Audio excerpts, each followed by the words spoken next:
Good afternoon, everyone. Thanks for joining Family Caregiver Alliance for the ins and outs of paid family leave and related rights for family caregivers. I'm Calvin at Family Caregiver Alliance and your host for today. For over 4 decades, Family Caregiver Alliance has been working across the Bay Area and the nation to improve the well-being of family caregivers. We offer support through consultations, classes, workshops, publications, research, and advocacy.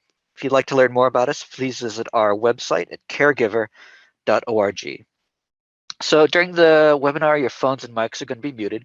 So if you have any questions, you can ask them by using the Q&A box on your screen, and we will answer as many questions as we can at the end of the webinar.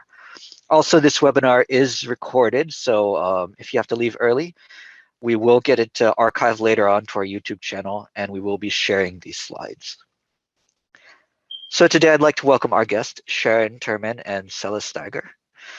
Sharon is the director of the Work and Family Program and senior staff attorney at Legal Aid at Work, which is a nonprofit legal advocacy organization that advances the workplace rights of families with low incomes. Sharon counsels and represents employees facing family medical crises, advocates for policy and systems change to promote family supportive workplaces, and educates the community. She's an expert on family and medical leave policies and has helped craft several landmark laws improving California's work-family policies. She's provided expert testimony before Congress, the California Legislature, and the Equal Employment Opportunity Commission, and she served on Governor Newsom's Paid Family Leave Task Force. Sharon received her BA from UC Berkeley and her JD from Stanford Law School. Our second presenter today is Sela Steiger. She is a staff attorney in the Work and Family Program at Legal Aid at Work. She provides legal advice and representation to pregnant workers and new parents, workers struggling with family and medical crises, and survivors of domestic violence and sexual assault. Sela also presents trainings on new parent and caregiving leave laws and engages in policy advocacy to advance the rights of working families. Sela received her JD from UC Davis School of Law, King Hall. During her time in law school, Sela represented clients in Title IX actions and domestic violence restraining order requests as a member of the UC Davis Family Protection and Legal Assistance Clinic. She also worked as a law clerk for the Children's Law Center, the Family Violence Appellate Project, and Public Advocates. So now you know a little bit more about our presenters. I'd like to turn it over to Sharon and Sela. Thank you so much, Calvin, and thank you to the Family Caregiver Alliance for your partnership on this webinar. I also want to take a moment to thank the AARP Foundation for their generous support of this work and for making this webinar possible. And before we jump into our webinar today, I want to share a little bit about Legal Aid at Work. Calvin already shared what our mission is, which is to advance the workplace rights and well-being of families with low incomes. We have a number of different program areas. Sela and I work in the Work and Family Program, and we seek to empower family caregivers and parents and people caring for their own health to access time off work, paid leave, and accommodations so they can care for themselves and care for their families without risking their livelihoods. We also, I want to point out that we run a work and family helpline where we give free confidential advice in multiple languages to workers across the state of California who have questions about their workplace rights related to family caregiving. So we welcome you to call our helpline. We will share that number with you at the end of this webinar. And please do feel free to call us. That's what we're here for, with any specific questions about your own workplace rights or those of your family. And in addition to providing free legal advice, we represent people whose rights are violated and try to, help them get the leave they're entitled to, get their jobs back. And we also, in partnership with our colleagues at the California Work and Family Coalition, we work to pass new policies to improve workplace policies and conditions and rights for family caregivers. And we will talk today about some of the recently passed very exciting policy improvements in California. And so Today's webinar is really focused on paid family leave, how you access it, how you can protect your job if you are someone who's caring for a loved one with a serious health condition. We all, at some point in our lives, will either need care or need to provide care, and we're fortunate in California to have workplace protections to support us during those life moments. Many people aren't aware of them, however, and so lots of folks face these impossible choices and they feel they have no choice but to quit their job when they or a loved one face a serious diagnosis. And so today, our aim is really to give you all information that's concrete and practical about, how can you access paid family leave, and how can you make sure that your job is protected while you're taking time away from work. And so we will do that by giving some overview of the key rights at play in California, and we also will go over some examples and some common questions. So first, we want to just jump in by explaining a little bit about paid family leave. In California, was actually the first state in the country to pass a paid family leave law. We just celebrated the 20th anniversary of the enactment of our paid family leave law this year. And it's gone through some improvements over the years. So in its current form, it provides 8 weeks per year of partial wage replacement benefits while you are taking time away from work for a few different reasons. One of those reasons is to care for a seriously ill family member. The other 2 reasons are to bond with a new child, or to deal with needs arising from a family member being deployed overseas in the military. I will say that caring for a seriously ill family member is one of the aspects of paid family leave that is underutilized. Most claims by far are for bonding with the newborn or adopted or foster child. And so we really want to make sure that folks are aware that this benefit is also available to care for a family member who's dealing with a serious illness. And it's especially important to know that because workers pay for this program out of our own paychecks. So if you are a worker in California, chances are you automatically pay in to this program. And so people should be taking advantage of it. The current wage replacement rate under paid family leave is 60% of your weekly wages. For most people, for the very lowest income workers, you can actually get 70% of your wages. That's really important and exciting to know that starting in 2025, the wage benefit rate will increase to 90% for most low income and even middle income workers. So that was a new bill that was just signed 2 months ago today by Governor Newsom, and we're thrilled because it will really do a lot to increase access for workers in California to this important program. It's also really helpful to know that paid family leave doesn't have to be taken all at once. You can take it all at once. You can take your 8 weeks, and you can take 8 weeks every year. But you could also take it in increments. So you could take a week here, 2 weeks there, until you've completed your 8 weeks. You also can take it on a reduced work schedule. So for example, if you need to help a family member while they're going to chemotherapy, and maybe they get weekly treatments, you can take Fridays off, for example, or Thursdays and Fridays off, and just use your benefits more slowly in that way. Citizenship and immigration status do not affect eligibility. A lot of folks are not aware of that. There are some special guidelines for how to apply if you are an undocumented worker, which we'll cover a little bit later, but it's important to know that all workers, regardless of immigration status, can access these benefits. So who counts as a family member? So this is an important area where actually this also has been expanded over the years. When it was first passed, paid family leave only covered a narrow set of family members, but it's been expanded to now include not only a child and a parent, and a spouse, but also parent-in-law, grandparent, grandchildren, and siblings.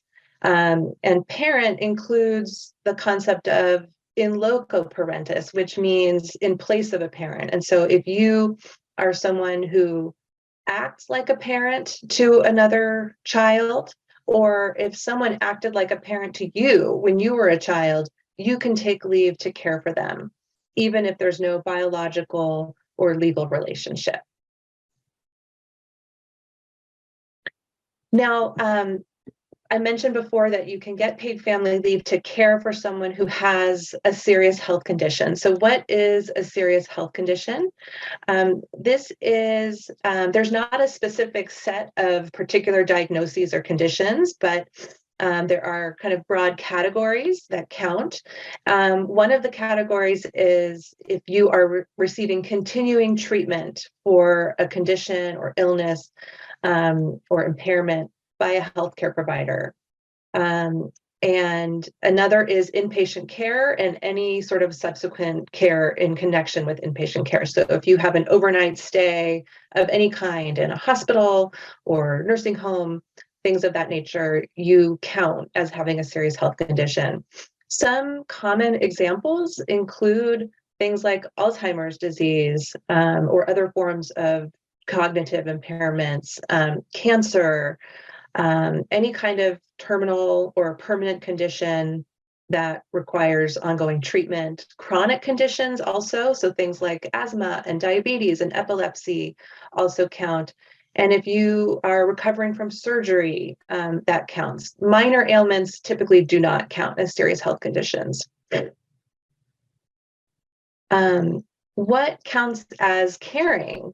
Because this is a program that allows you to take time away from work and get pay while you are caring for a loved one. And this, again, is a pretty broad concept.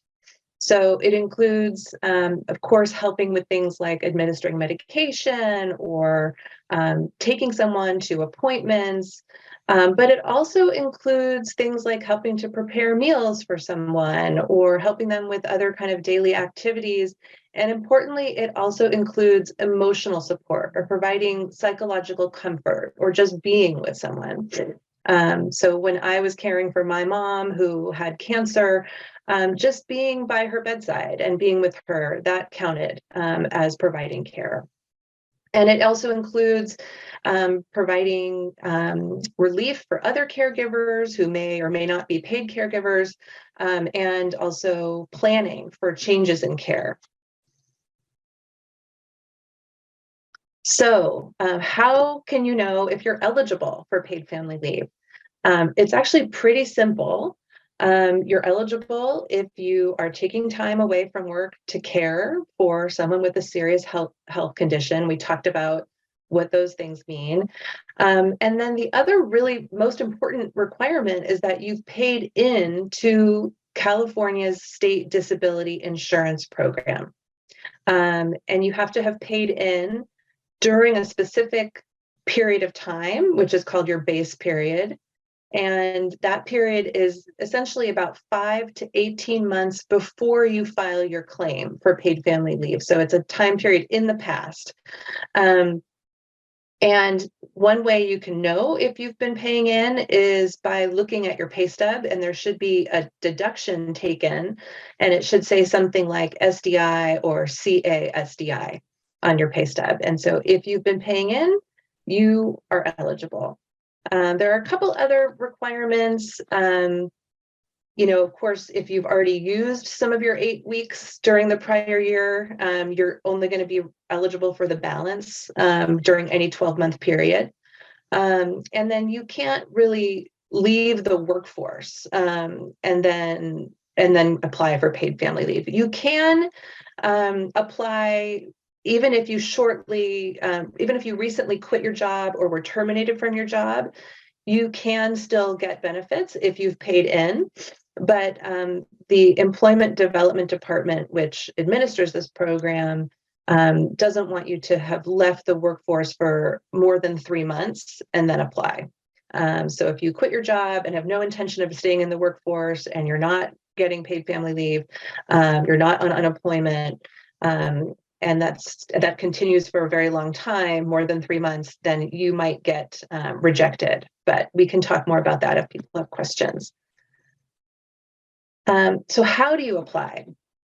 There are a couple of ways to apply. One is using a paper application. You actually have to request a paper application from the EDD in order to apply with a paper application. And so if people have questions about that, feel free to let us know how to do that. But the simpler way is to apply online. And there's a program on the EDD's website called SDI Online. You register for that, you fill out the questions online, and that's how you apply. And it tends to be more efficient that way. Your benefits will get to you more quickly. You actually have up to 41 days to apply after you begin your leave. You cannot apply early. So you want to apply either starting the first day you're taking time off work to care for your loved one, or within 41 days of that day. And you can even apply later if you have a good reason. So, for example, we hear from folks who are not aware that paid family leave is even a thing that they could get. And so they've been taking time off, but they didn't know about paid family leave. So that's an example of a good reason to apply late. And what you would do in that circumstance is just attach a letter or upload a letter to your application if you're applying online that explains why you're applying late and what your good reason is. One thing that's important to know is that if you are applying for paid family leave to care for a family member who has a serious illness, that family member's doctor or other healthcare provider will need to certify the claim. There's a part of the application that asks the doctor to give things like the diagnosis, and to certify that you're actually needed to provide care. And then the other thing to know, as I mentioned before, folks are eligible regardless of immigration status. But if you don't have a social security number, there's a separate process to apply, which is basically requesting the paper application, leaving blank the question about what your social security number is, and then attaching a letter and proof of wages. And so we have we have a whole guide that walks you through those steps, and we'll share a link to that later in the webinar. And welcome questions about that process as well. This is what the paper application looks like. Part A is something you have to fill out, just making clear that you're taking this leave to care for a family member. Part C is actually where the care recipient, your family member, has to fill out some information. If they're not, if they don't have the capacity to fill it out, you can fill it out for them, or whoever has that authority to sign for them can do that. And then Part D, as I mentioned, is the healthcare provider certification. So we talked about how you can be eligible for paid family leave, how you apply for paid family leave. Another question that often comes up is, okay, I can get that money, but will my job be safe if I take time away? And this is where things get a little bit more complicated, because just the fact that you've applied for paid family leave or you're receiving paid family leave from the state does not mean that your job is automatically protected. However, there are separate laws that may protect your job. And so one of those laws you may have heard of, it's called the Family and Medical Leave Act. It's a federal law that's been around for almost 30 years. California actually has its own version of the FMLA, which is called the California Family Rights Act. Both of these laws require employers to give you leave and to give you your job back after your leave. Because California's law covers more workers and is stronger for workers, we're going to focus on the California Family Rights Act today. So what it does is it requires employers to give you 12 weeks of unpaid but job protected leave per year for basically 4 covered reasons. So one of those reasons is to care for a family member with a serious health condition. So that's going to have the same kind of definitions that we talked about under paid family leave. Another is to bond with a new child. A third is to deal with needs arising from a military family member being deployed overseas. And then the last one is to care for your own serious health condition. I want to just take a minute to note another recent change to California law, which we're really excited about. And that is that as of 2023, all of the same family members that are covered by paid family leave will continue to be covered. But in addition, any worker will be able to designate any other individual to care for who is essentially their chosen family. So someone who may or may not be related by blood, but whose closeness with that family member is the equivalent of a family relationship. So really excited about that change. And again, that will be in effect as of January 1, 2023. I will make a note, though, that change has not yet been added to paid family leave. So that's likely going to be some legislation that we and our partners will be working on to make sure that those line up. But for now, starting in 2023, you will have your job protected if you take time off to care for a designated person. But the paid family leave benefits won't yet be available unless they fit into the other categories that we talked about: siblings, grandparents, grandchildren, parents-in-law, parents, spouses, and registered domestic partners. So how can you be eligible for job protected leave under the California Family Rights Act? There are 3 requirements. One is that you have to work for an employer with at least 5 employees. I would just want to say here that is a huge change in the law as of 2021.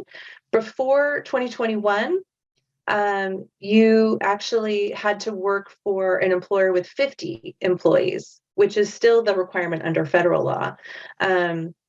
And we worked on, with our partners, a bill to reduce that employee threshold down to 5 employees, and that expanded access to millions more workers actually in California, so who work for smaller businesses. So we're really excited about that, and some employers may not be aware of it, and so because it is pretty new, so want to just take a minute to emphasize that. You also have to have worked for your employer for at least 1 year on the job. And you have to have worked a certain number of hours, which works out to be a little bit more than half time in the year before you take your leave.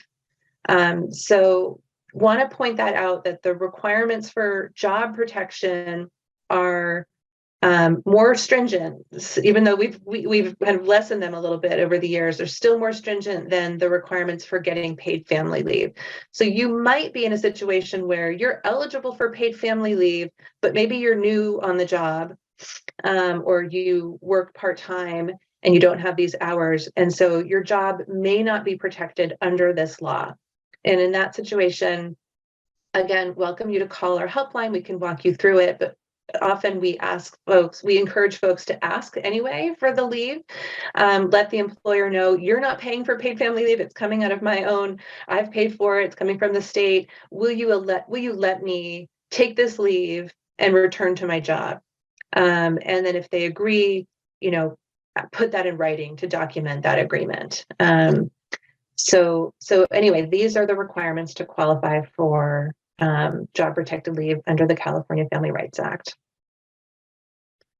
Some key rights under this law, just like with paid family leave, you can take it all at once, or you can take it in smaller increments or on a reduced schedule.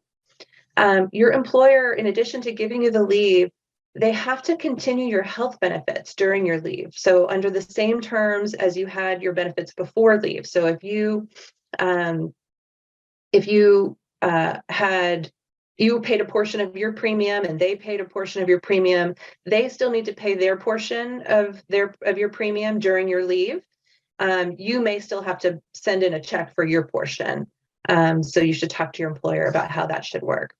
They also, of course, cannot fire you for taking the leave, and they can't take any negative action against you for taking this leave. And they have to return you to your same job or essentially a virtually identical job after your leave. How do you request leave under the California Family Rights Act? It's a different process than how you get paid family leave. So this can be confusing, right? Some people think, oh, I asked the state for paid family leave. I'm getting my money. So obviously I should have job protection. But you have to go through a separate process, which is to tell your employer, ideally 30 days in advance, that you need this leave. And if you can't tell them 30 days in advance, of course, things come up. Suddenly your loved one might be, rushed to the hospital and you don't have advance notice. You tell them as soon as you can. You don't have to put it in writing, but it's a good idea to do that. There are no magic words that you have to say, but we recommend saying, I need leave to care for my family member with a serious health condition, because those words should be enough to let the employer know that the California Family Rights Act leave is implicated and that they should hold your job. You don't have to tell them your family member's diagnosis. Your employer can ask for a note from your healthcare provider or your loved one's healthcare provider documenting the fact that there is a serious health condition and that you're needed to care. And so before I turn it over to Selah, I want to just show you this chart, which shows how paid family leave and job protection work together. So you'll see on the bottom is job protection. You can get 12 weeks per year to care for your seriously ill loved one. And then on the top, there's 8 weeks of those 12 weeks you can get paid family leave benefits. And this, of course, shows how it works for continuous leave, but both of these leaves could be taken intermittently. And with that, I will turn it over to Selah. Thanks, Sharon. Hello, everyone. Thanks for joining us. So I know that was a lot of information to go through, but we want to just keep on going and walk through some examples to help, again, clarify some how all these pieces work together. So let's meet Michael. Michael is a drugstore clerk and needs to take time off work to care for his mother who has Alzheimer's. Michael's mom can no longer live alone, and he needs leave from work to care for her while he searches for a residential care facility and arranges his mother's move. Michael will need to be out of work full-time for 8 weeks. And I'll ask a couple questions here. If you feel like you know the answer, want to take a guess, please feel free to drop your answer in the chat. The first is Michael eligible for paid family leave? And the second is, will his job be protected while he's on leave? So I'll give you just a couple seconds to respond if you're feeling brave. I see one answer, yes and yes. Yes to both. Great. Good job. Thanks for your participation. So the answer to the first one, is Michael eligible for paid family leave? The answer is yes. Michael is eligible for paid family leave. He will apply through the Employment Development Department. And as long as he has paid into the State Disability Insurance Fund, he will receive 60 or 70% of his income for the entire 8 weeks that he needs leave. The second question, will Michael's job be protected while he is away from work? This one is a little trickier. It's maybe, because remember, the California Family Rights Act that provides job protected leave has some eligibility requirements beyond what is required for paid family leave. If Michael's employer has 5 or more employees, if he has worked at his job for at least 1 year, and he has worked at least 1,250 hours within the the 12 months prior to taking leave, his job will be protected under the California Family Rights Act and last for up to 12 weeks per year maximum. Great job. So what does Michael need to do to keep his job safe and get paid? The first thing he should do is tell his employer that he needs leave to take care for his seriously ill mom. His employer may ask for a medical note from his mother's healthcare provider, as Sharon said. Michael can apply then for paid family leave online, and here's the website, through the EDD or by requesting a paper application. And Michael's mom's healthcare provider will need to complete that portion of the application to certify his claim to the EDD. So let's meet Helen. She has a little bit of a different situation. So Helen is a bank teller and she needs to take time off of work to care for her husband who has recently been diagnosed with cancer. She needs to take a few days off each week to take her husband to appointments and to help him manage daily tasks. Again, if you feel like answering, is Helen eligible for paid family leave? And will Helen's job be protected while she is away from work? This is a little bit of a different situation than Michael because Helen will still be working a portion of the days, and she needs time just partially to attend to appointments and other things. So wanted to give this example. Yes and yes, great. I'm seeing again some answers. Okay. So the answer to the first question is yes, Helen can receive paid family leave while she takes time off to take her husband to his appointments and provide care. She will apply for intermittent paid family leave, which we'll talk about a little bit more in a following slide. The second question, again, has a little bit of a different answer depending on those eligibility requirements. So will Helen's job be protected while she is away from work?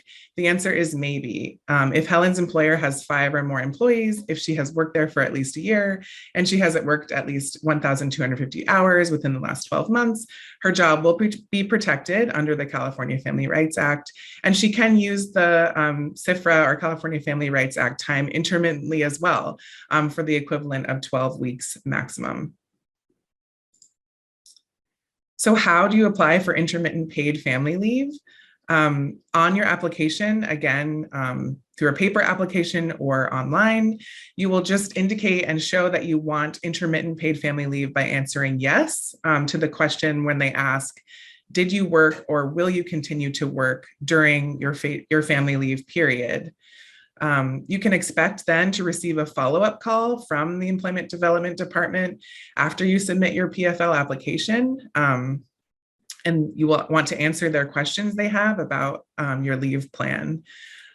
You will then also continue to certify how much you worked, when you worked, and how much you earned every 2 weeks through forms that will be provided to you by mail through the EDD or through the online portal. So one more example here, let's meet Sue. Sue is a telephone operator at a company in San Francisco. She needs to take time off work to help her brother who is having surgery on his knee. Sue's brother lives in Oregon. Sue will need to take 3 weeks off to fly to Oregon to drive her brother to and from the hospital for his surgery and then to care for him while he recovers. So same questions, is Sue eligible for paid family leave? And will Sue's job be protected while she is away from work?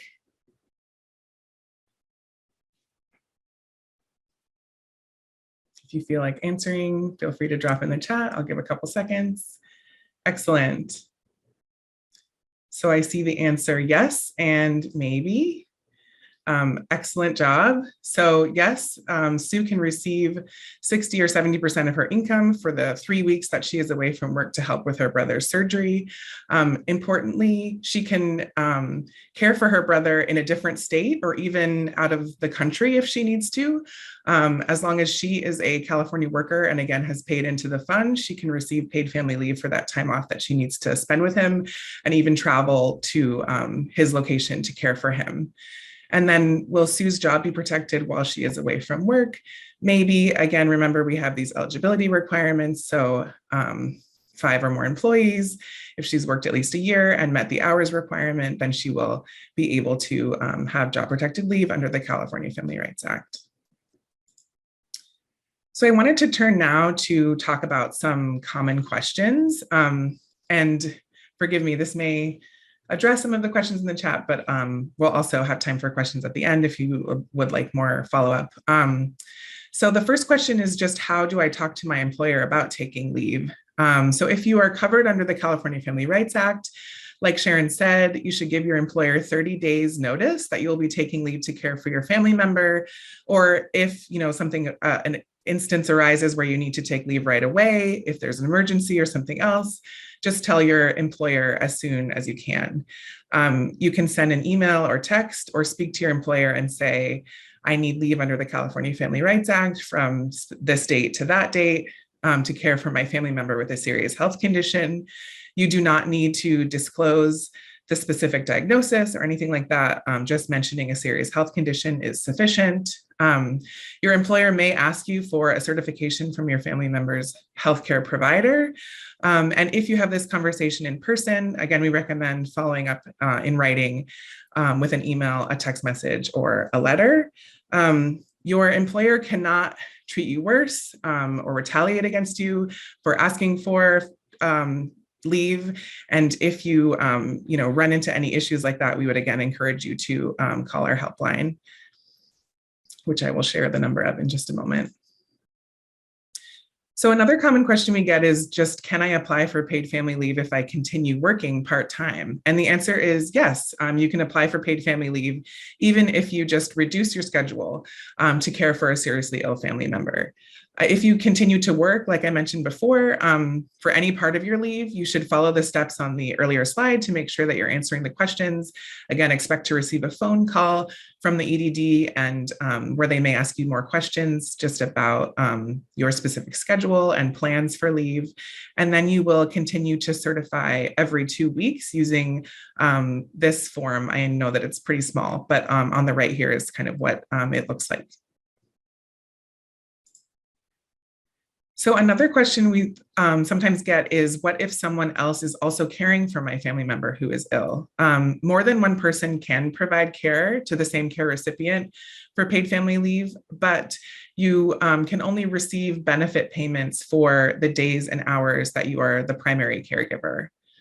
Another question is, can I take paid family leave to provide care to my mother-in-law? Again, this wasn't always the case, but happy that now the law or the rules have expanded to include many other family members and soon to be even farther, for the California Family Rights Act and hopefully for paid family leave as well.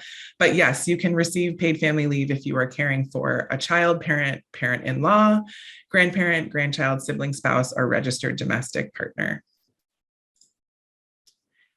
Another question, again, that comes up, especially in these times, is, does COVID-19 count as a serious health condition for paid family leave? And the answer is it may, but for typical COVID cases that last really only a week or two, we wanted to point you to supplemental paid sick leave, which is available through the end of this year, through December 31st, 2022. And this provides up to 2 weeks of fully paid job protected leave while you are caring for a child, parent, spouse, registered domestic partner, grandparent, grandchild, or sibling who is sick with COVID-19. And if you have additional questions about that, again, please feel free to call our helpline. Next question, what do I do if I run into issues or my claim is denied? If you run into issues with your application with the EDD, if your claim is denied or you have questions or concerns about communicating with your employer, please do call our free confidential legal advice line, Work and Family Helpline, and the number is here. And I'll just wait a moment. We will share their slides, of course, but if people want to take a second to write that down, please feel free to contact us. And also, if you have other friends or family members who might need assistance, please feel free to share the number with them as well. So I saw there were some questions in the chat, and there is information on our website, but I wanted to provide just a little bit more specific detail about applying for paid family leave if you are undocumented or working with someone who is undocumented. The first step is to request a paper application, then complete and submit the application, leaving the Social Security number field blank, and then also attach a letter and proof of wages. The EDD, again, may call you to follow up on the phone. And then number 4 is receive your benefits. So just really important to clarify again that citizenship status and immigration status do not affect your eligibility.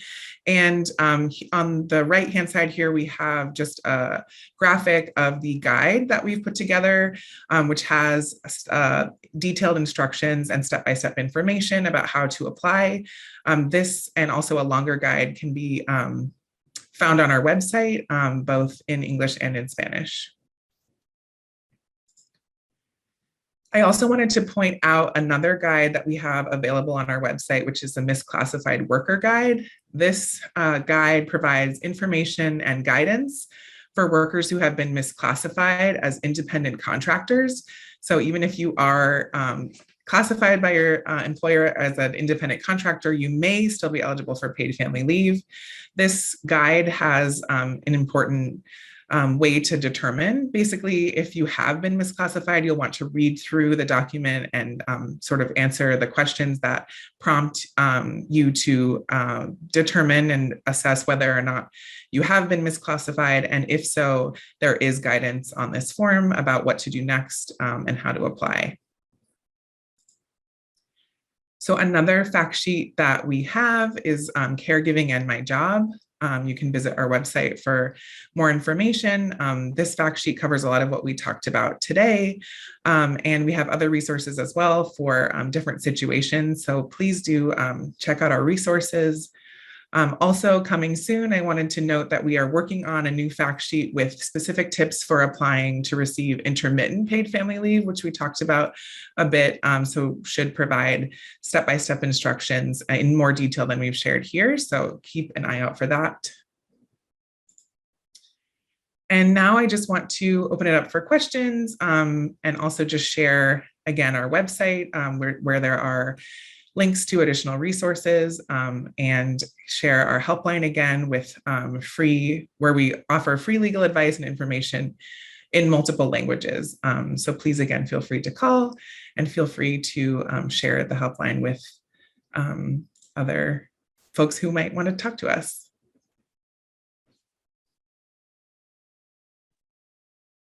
Great, and I see that we have some questions that are in the Q&A box, so I'm happy to start going through those, but people should feel free to keep adding questions, and we will try to answer as many as we can.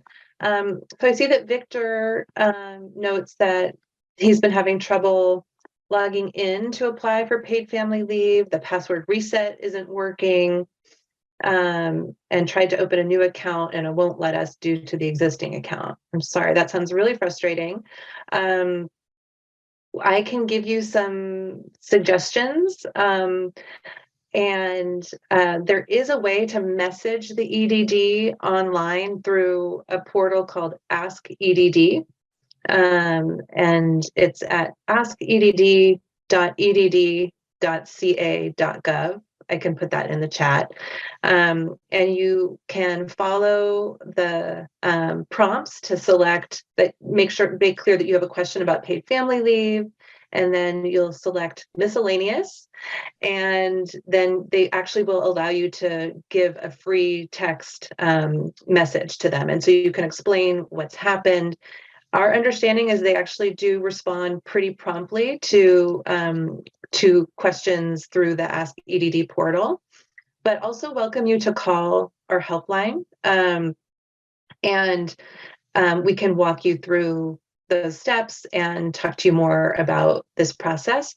A paper application is possible as well, but again, you have to request that, and it could delay the application. And I see, Victor, you said you've run into problems applying because of this to care for your father. So I'm sorry about what you're going through. Again, our helpline is available and happy to talk you through that.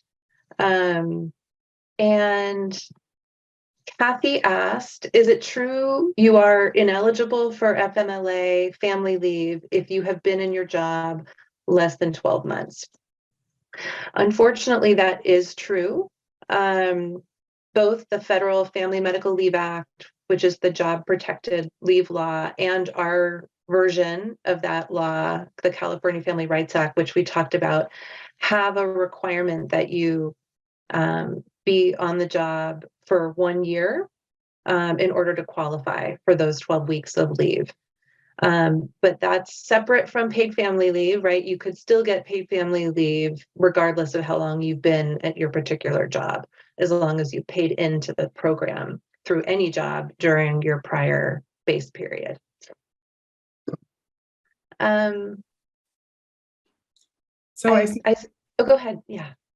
I see we have a question here. Might a senior living in assisted living with chronic health issues potentially count? And there's also, follow-up question, do you have to use up all your family sick leave and vacation before being eligible for paid family leave?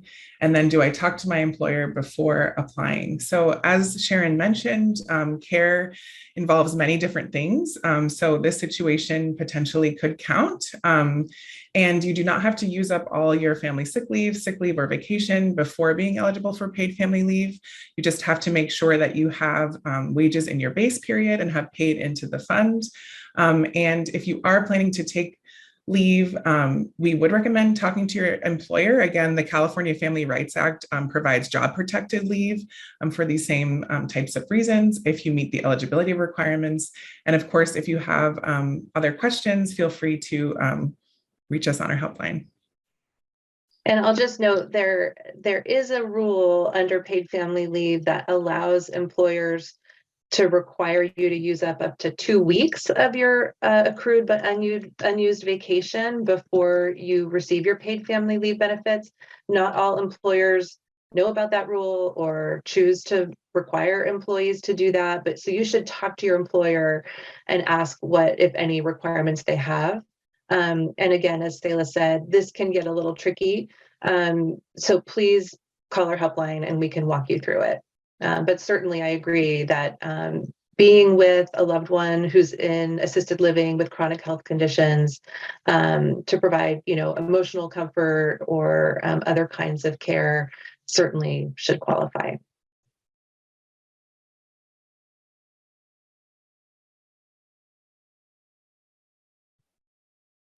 And Victor, I see, asked about whether you need a driver's license to apply.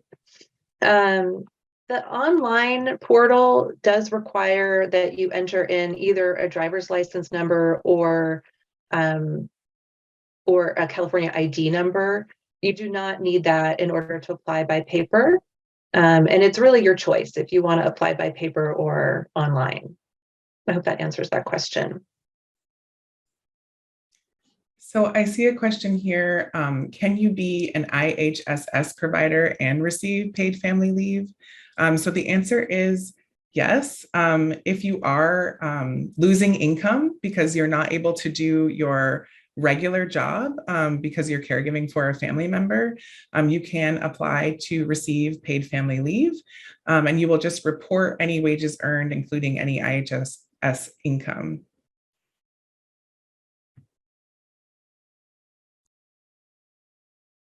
I see that Catherine asked, is it possible to apply for paid family leave each year for ongoing caregiving needs? And the answer is absolutely yes. You can get 8 weeks every year to care for a loved one with ongoing health issues.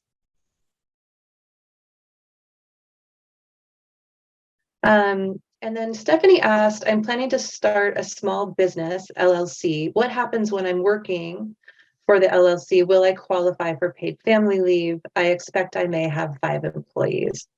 This is a great question. There are a couple things to know. One is there is a separate program administered by the Employment Development Department called Disability Insurance Elective Coverage. And that is specifically for small business owners and true contractors. And so you can look up on the EDD's website more information about that program. There is a requirement to pay premiums into the program in order to be able to draw down the benefits.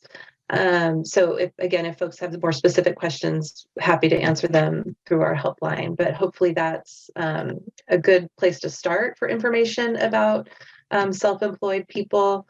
The other thing I'll note is just to reiterate that some people are told or believe that they're independent contractors, but in fact, they, under the law, are misclassified and are actually employees. It doesn't sound like that may be your situation, but I just want to make this point because many people don't have deductions taken under their paycheck because they've been misclassified. And I just want to point out that those folks could still be eligible for paid family leave.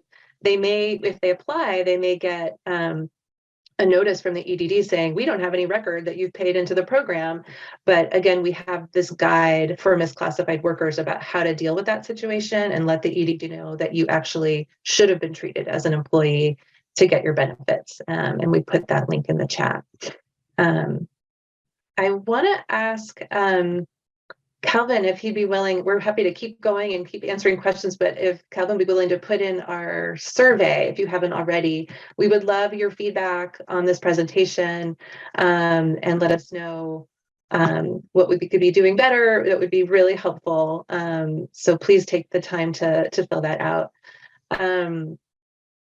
And Sayla, do you want to answer another question? Thank you, Calvin. Yes. Catherine also asks, can you apply to receive benefits retroactively? For example, applying now for time taken earlier this year. And so there is a period of time that you're supposed to apply for paid family leave. It's 41 days, but you can apply retroactively within that period, as well as even times beyond that, if you have a good reason. So if, for example, you didn't know how to know about the program or other situations, you can apply retroactively to receive benefits. Yeah, and just as Sayla was saying, you can just, in order to do that, you just attach a letter to your application or upload it if you're applying online that explains the reason for why you're applying beyond those 41 days. I see a couple questions as well about delays at the EDD. So like how long is too long? What should we, expect in terms of how long it should take to get benefits? And I will say, I know the agency was dealing with a lot of delays during the pandemic, and also there have been some fraud that slowed things down. Our understanding is that they're getting back on track, and it should take, their goal is to get benefits paid within 2 weeks. But if you have been waiting longer than that, again, feel free to call our helpline.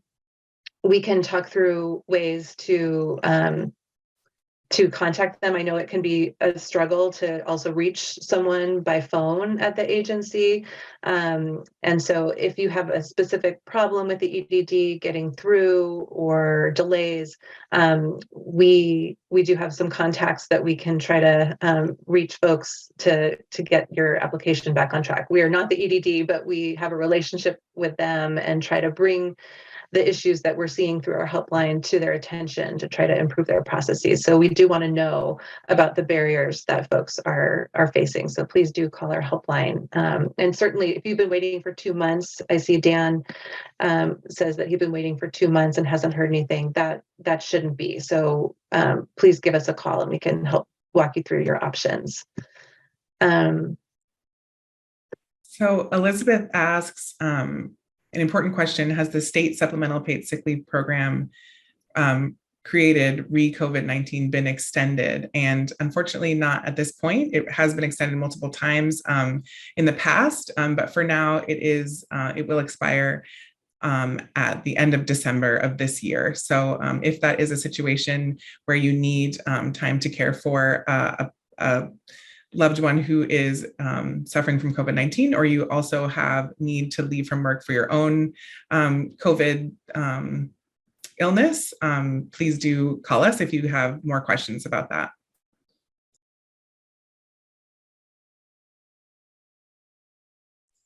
I also see a few questions just about how to get the slides and information about this recording. So we definitely will share the slides to attendees, and feel free to share that information, of course, with whoever might find it useful. Yeah, that's a great point, May, that the COVID supplemental paid sick leave law is retroactive to the beginning of this year. So if you took leave for COVID-related reasons and your employer did not pay you, you can apply and ask them to, this is a process you go just through your employer and ask them to pay you back under this law, the COVID paid sick leave law.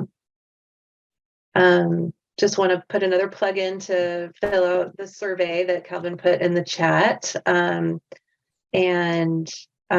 I see a question about whether we give these presentations to legal community organizations. We'd be happy to talk to you about that. So please feel free to get in touch with us, and you can just call the helpline and request a presentation. We'd be happy to do that. Other questions, Sayla? Did we miss any?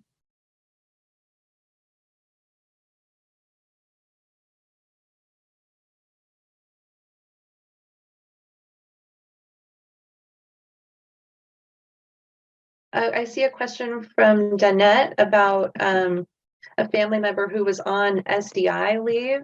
And for folks who don't know, that is state disability insurance, which is used for your own illness. So if you are someone who can't work because of your own illness or injury that's not workplace related, you can get state disability insurance benefits. So this person was on SDI leave for about 9 months, could have been longer, returned to work, and now needs paid family leave for an older adult family member. Are they still eligible for paid family leave? And the answer is probably. So state disability insurance is separate from paid family leave. You have the right to both if you have a qualifying reason. The issue would really be whether you have wages in your base period. So if someone was on leave for a long time, they would need to just look at what their base period is when they apply to make sure that you're capturing some wages that from which the deduction was taken, so you can be eligible. But just know that there are also some situations where you can get an alternate base period. So, for example, if you've been unemployed for a long time and because you were laid off during COVID, and then you have a need to take care of someone who's seriously ill, you may be able to get an alternate base period to capture wages before you were laid off. Again, call our helpline. We can walk you through those kinds of specific situations. And I see a question here, which we may have covered, but I just want to repeat. The question is this 8 weeks of paid family leave a one-time event, or can it be applied for annually? And the answer is that it's 8 weeks per year. So each year you can apply for paid family leave again if you have the requisite wages in your base period. Hi, Sharon. And so I think that's about all the time we have for today, if that's okay with you both. Well, thanks so much for sharing your expertise. Everyone, if you wouldn't mind checking that survey, you can see it in the chat box. Provide us some feedback. We'd certainly appreciate that. I want to thank again everyone for joining us today. These Family Caregiver Alliances webinars are free, the continuing series. Next month, we'll be talking about the basics of Medicare, and you can find out about our webinars at caregiver.org. Thanks again for joining us, and thank you, Sharon and Sela, for spending your time and your expertise with us today. Thank you. Thanks for joining us. Thanks, everyone. Have a great day. Thanks again, everybody. And again, we'll get this on our website. If you registered, we'll shoot you out a link so you can watch it as a archived video, and we'll also have the slides to share. So thanks again, everyone, and we hope you have a great afternoon.